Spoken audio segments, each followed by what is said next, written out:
This is a film about our NHS. It was made as a result of concern brought to the Evesham local meeting by Sylvia Melville, a retired GP, and from there to Banbury and Evesham area meeting. Sylvia had had her eyes opened by a film called Sell-Off, screened at the fringe meeting of the BMA in Harrogate in June 2014.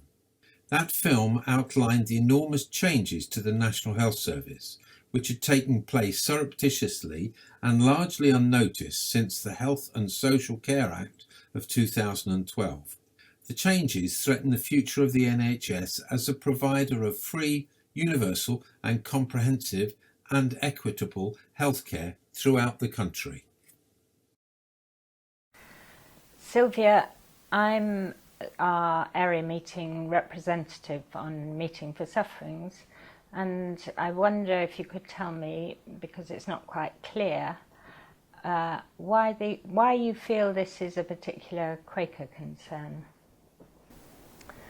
Well, I think that it's not only a Quaker concern, obviously, but I think Quakers have, through their tradition, are interested in equality and justice and in things being available to everybody.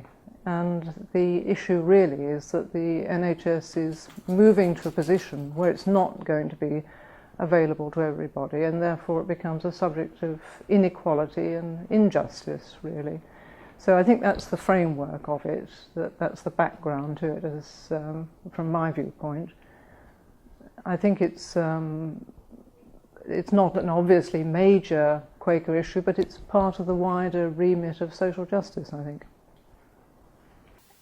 So following on from that, Sylvia, I wonder if you could tell me how the Health and Social Care Act fits in with all of this.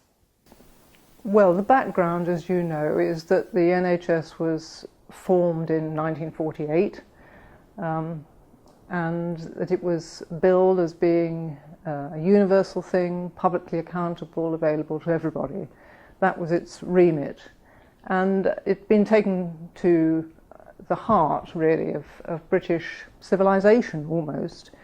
And whilst there are other ways of delivering healthcare, this has always been the way that we've delivered healthcare. You know, it's what we are used to, and it's worked well, and we feel it has a feeling of justice about it. Mm-hmm. Now, the backcloth to the Health and Social Care Act in 2012 is that it was brought in really to promote a privatising agenda. I don't think there's any way one can quibble with that. Oliver Letwin wrote a book called Privatising the World in 1988. He's a member of the government, and you have to see it clearly as being part of an agenda to alter the way things are. But specifically, it reorganised the health service.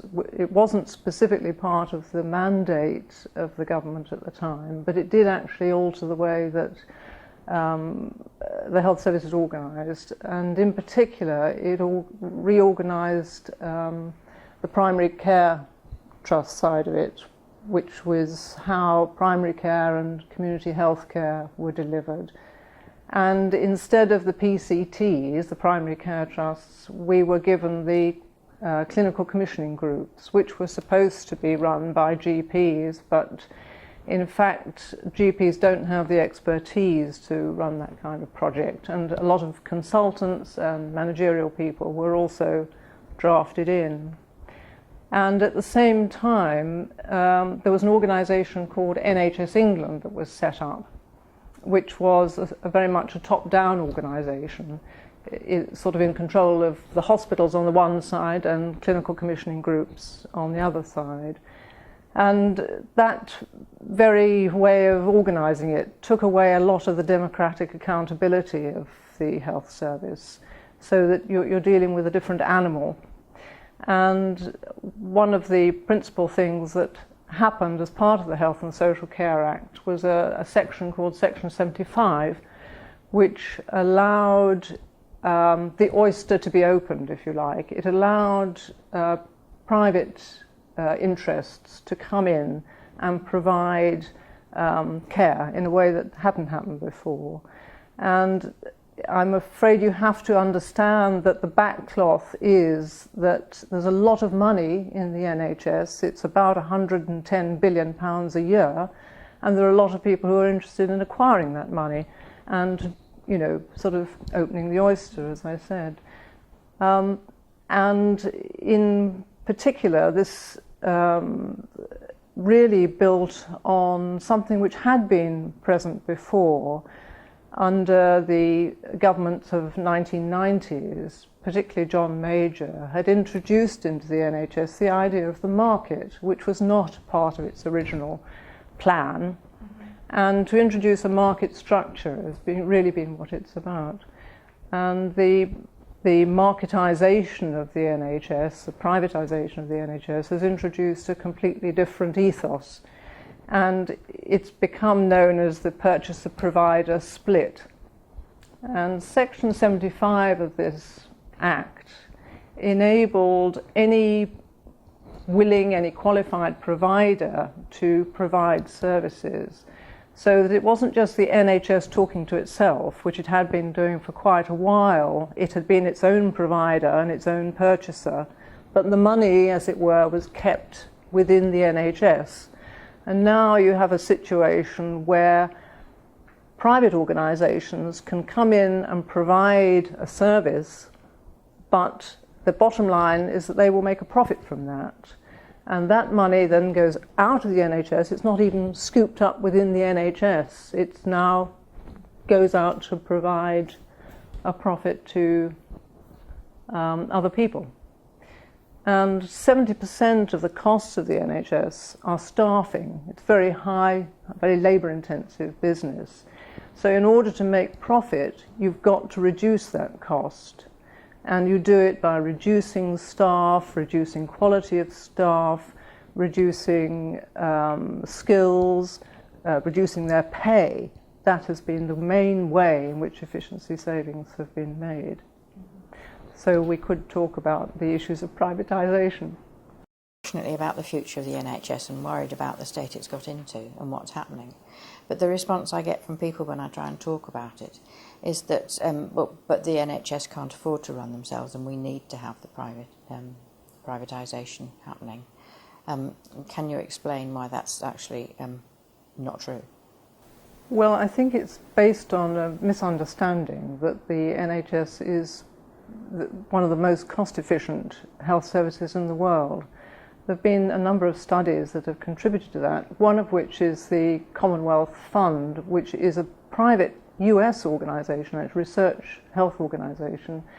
And in 2010, they found that, in fact, on a number of parameters, that the NHS, the only country that was cheaper than the NHS at the time was New Zealand, and the only one where access was better was Switzerland.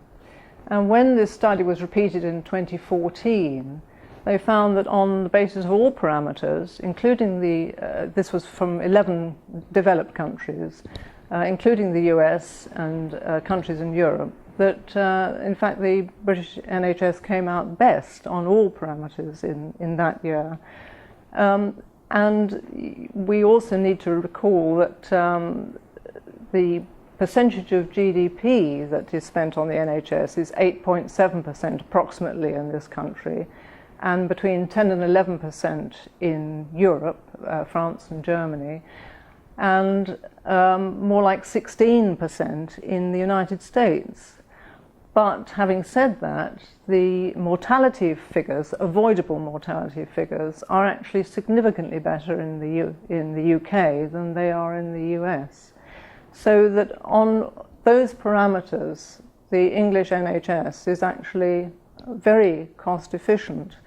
We're 24th out of 27 in the number of doctors per head of population in this country. So in fact, you can argue that the NHS is actually providing a very cost-efficient service for a lot less than elsewhere. But the problem now is that whereas funding was sort of at a reasonable 3.5% over its history, and was reasonably well funded up until quite recently. In the last 5 to 10 years, it has in practice been a flatlining situation, so that the funding that's going in is no longer going to be adequate. And I think we have to understand that, in fact, the alternatives that are being offered are going to be would be vastly more expensive. The US, for example, has significantly worse outcomes, but it spends significantly more. And it's based on an insurance system which is deeply flawed and very unfair, and has very high administrative costs. I mean, up until the time that the Conservative government came in under Thatcher, the cost of administration for the NHS was about 6%. They've moved up towards 15% with the reorganisation from 2012, but that's a far cry from the US, which is much closer to 30%, and with much worse outcomes. So that's the alternative. We're not actually being offered an insurance-based system that would come from, say, the French experience. It would be the American experience that our future would be looking towards. And you have to remember that the person now in charge of the NHS is one Simon Stevens, and he was vice president of the enormous United Health Insurance Company in the States for a number of years. So that's the backcloth to the financial side of it. And what it is saying really is that if you pay for this structure as a country, that's one thing. But if you're paying for it on an insurance basis, you're going to be paying for it like you pay for your car insurance, where it's funded on the basis not of need, but of risk and so on. Your ability to pay is a different matter. So it has got a different backcloth to it. And it's a question if that's what we want. So how does privatisation improve the service, or does it improve the service? Well, I think that's a very good question, and the answer is that it doesn't, by and large, improve the service. I think it's fair to say that in some pockets, privatisation has always been part of what we associate with a health service, and legitimately useful in some cases. But when it's being interpreted in the way it is now, it has profound effects on destabilising the National Health Service, as it has in many ways. I think I mentioned earlier that one of the ways it's affected the health service is that staff costs there'll be a tendency to want to limit staff costs, and this will mean that you're not getting the quality and the number of staff that you need. So that's one big area where there's been a problem. But the whole business of, you remember, it's a marketplace now where you have to tender for everything within the NHS virtually, and that tendering and the accounting and the contracting and the legal services associated with private activity like that costs about £10 billion a year, between £5 to £10 billion a year. So it's a colossal cost to the NHS, which is a complete waste of money, really. And this is what is part of the internal market. And it means also that private services have often cherry-picked amongst the things that the NHS provides. Simple things like having your hip replaced or having a cataract operation are fairly well defined. They have a definite cost to them, and a private provider knows that that's all they've got to do. If there are any complications, that patient will go straight back into the NHS. But meantime, the NHS, which depends on this straightforward tariff of certain operations, will be losing that money which it used to fund its more complicated activities like acute radiotherapy or cardiology or more complex illnesses. the money that would have helped to support that within the whole structure of an NHS hospital is being undermined by the fact that the profitable bits are being taken away. And you remember that once they're taken away, it's no longer circulating within the NHS. Those profits go out. So that's been probably the two most important things are the costs of tendering, the internal market itself, and the fallout as far as staff are concerned, because private providers don't give the same kinds of level playing fields to staff all across the piece as the NHS does. And there are other more invidious things, like the private providers have no responsibility towards provision of training or input into data. Collecting data is very important in the NHS, mortality figures, for example, nor do they have any responsibility towards research.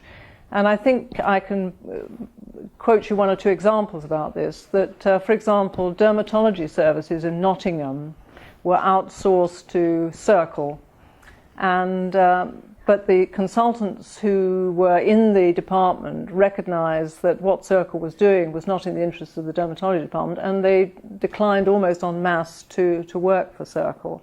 And the upshot of that was that the whole dermatology department was virtually destroyed. This is a university dermatology skin department, no longer able to provide the service that it was originally very capable of doing. It was a research department, it was a training department, and that has been destroyed by the attempt to privatise it. And patients have to go further for their care. I think the other thing that people don't understand is that if you have private operations, you won't have resident medical staff in those private centres. As you know, this can be a problem. And I think one tragic one that we're probably fairly familiar with recently is the NHS 111, which is actually provided by Care UK. You may remember was recently involved in the sad loss of a babe. Not the whole story, but the call handlers of NHS 111 are not medically trained. They go by a series of algorithms. So there are problems with privatisation in a number of ways. Right, I spent the end of my career, I did retire some time ago, but in the provision of social care, or arranging the provision of social care. And during all that time that I was working with elderly people, in my case, we were building services and we were working closely, or as closely as we could, with health.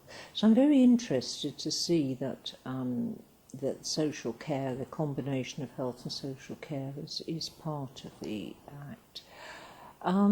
But my concern is that in the 20 years that I've been retired, I think social care has diminished and diminished and diminished solely because of the brutal cuts to local authorities. So they're no longer able to provide the level of care that we were able to provide.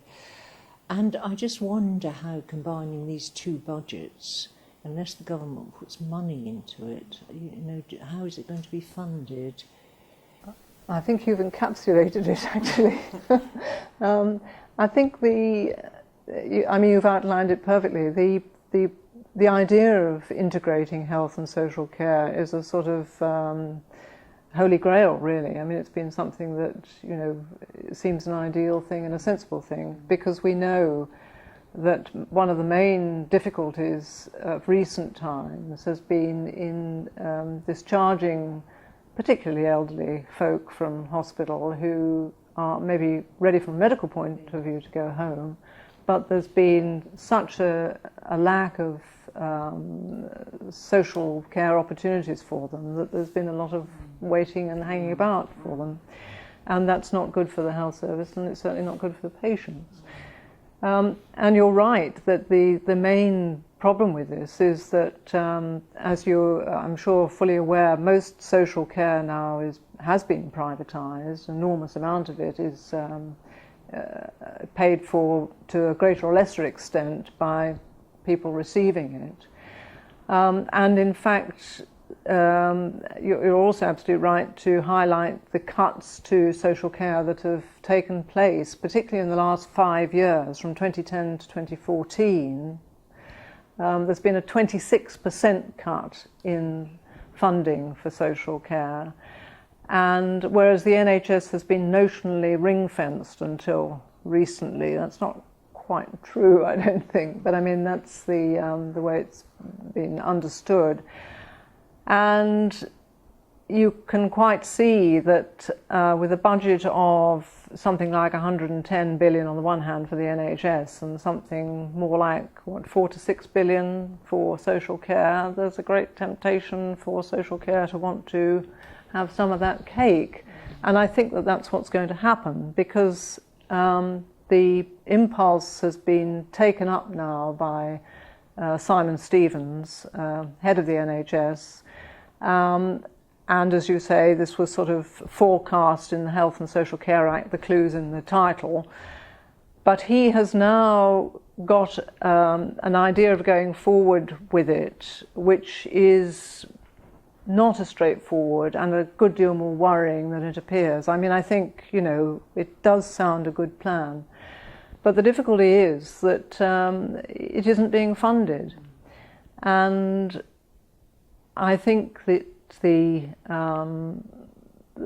problem arises also that there are various models that he's put forward. There's no longer a sort of a commonality of purpose in the kingdom. It's likely that this will all appear in a devolved situation around England.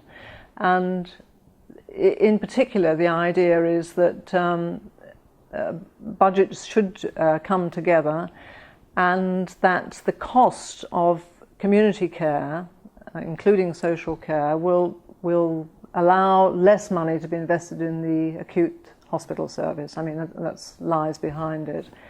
So one is very nervous of the kind of things that are being proposed, really, because they're not well thought out, they're not piloted. I mean, there's a different system in Manchester, a different system in London.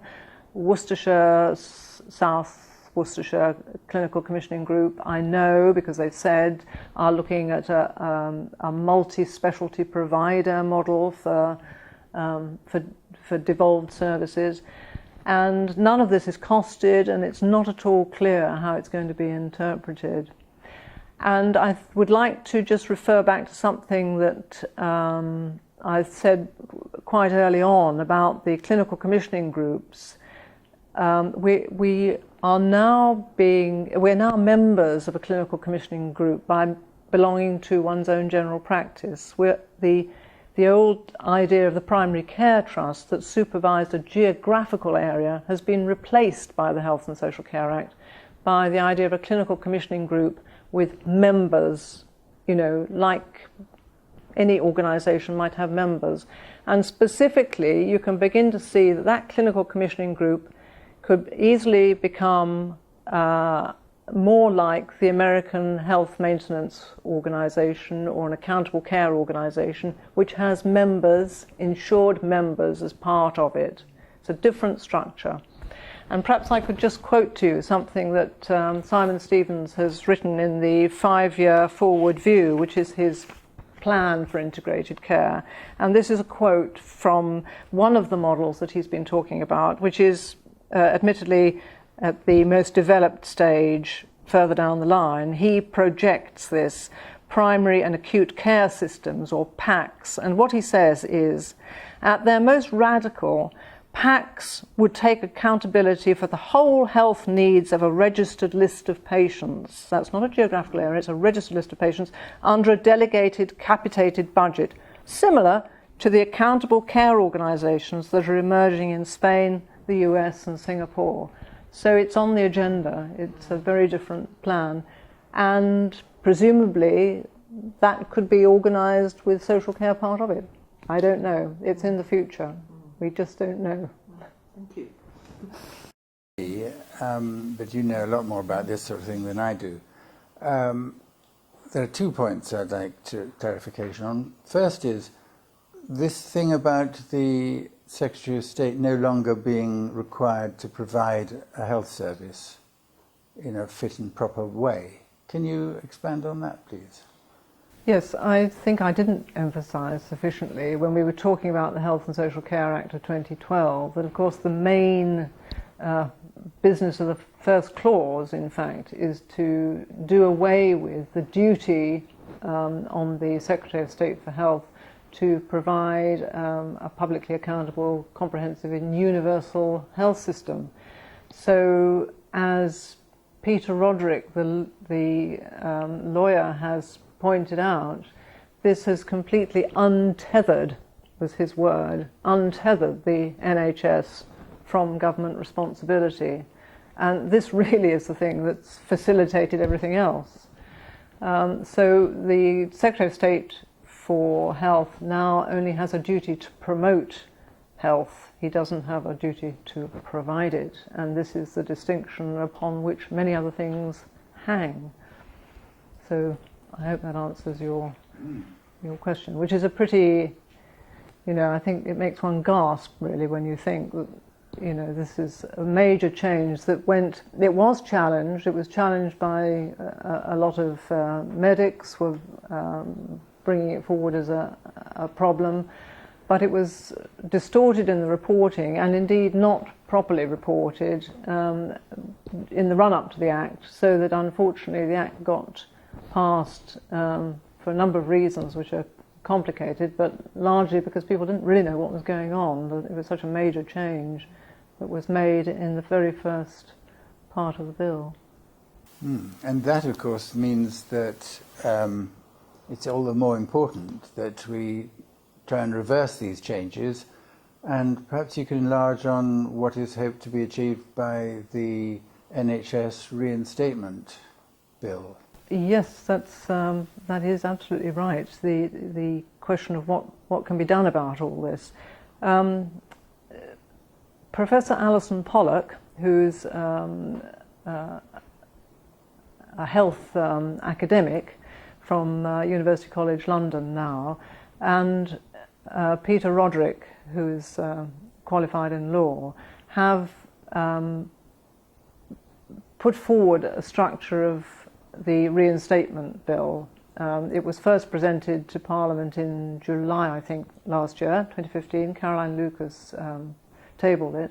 And this bill is designed to reinstate the original NHS commitment. If I can just refer to it, what its main remit is to restore the NHS as an accountable public service by reversing 25 years of marketisation and by abolishing the purchaser-provider split that we talked about before, the internal market, to end contracting and to re-establish public bodies and public services accountable to local communities. Now, this bill is not perfect. There have been quite a few comments about its provisions, but in the main, it's the impulse behind it is terrific, and it's what we need to try and do something about what's happening to our health service. It's supposed to have its second reading, or will have its second reading, on March the 11th, 2016. Its fortunes are not likely to be good, but it serves as a focus for what we want, for what the end point should be, so that before we lose the NHS altogether and everything it stands for in our country, its civilising attributes, before losing those, that we really have the intention and the will to move this forward, even if it doesn't go very far this year, that we hope it will come back in subsequent times. I have the opportunity to ask Peter Roderick about the elements of the bill as it now stands, and he says it is not set in concrete. As people contribute to it, it can be improved if necessary, but it has the main elements of what we want, because I think that people in this country do feel strongly about the NHS, and it's not going to be an easy thing to get rid of it, but it is being done behind our backs, because behind that logo, that precious logo of the white letters on blue, There's a great deal that is not publicly funded anymore, not for the public. And we have to remember that the Scots have not gone down this route. The Scots did not go down the route of internal markets, and in this one we should follow the Scots, I think. Certainly should. So we hope for the best with it, and it carries a lot of our hopes with it, really. Yep. Really, the impulse behind this has been to try and bring to people's awareness the importance of the NHS Reinstatement Bill, which is being tabled for its second reading in March the 11th, 2016. It's unlikely, sadly, that its fortunes will be very successful on this occasion. But we very much hope people who are campaigning for the reinstatement of the NHS, that it will mobilise people's interest and motivation, really, to take an interest in what is happening to their NHS. It belongs to all of us. It is a public institution, and we want to preserve it because it enshrines really the very best of our civilization, I think, in this country. So if you are at all interested in this issue, please look up the NHS Reinstatement Bill on the website, www.nhsbill2015, the bill, and also, if you can, take an interest in an organisation called Keep Our NHS Public, which has the same motivation, really. And if you get the opportunity to watch a film called Sell Off on www.selloff.org.uk, that would be even better. That's a film that's shown what's happened recently to the NHS, perhaps more clearly than I have in this talk. But if you take an interest at all, please write to your MP, whoever he or she is, and ask about their intentions with regard to the reinstatement bill, and indeed where they stand on maintaining an NHS which is free at the point of use, not through an insurance-based system, and available to all universally in the country. Thank you.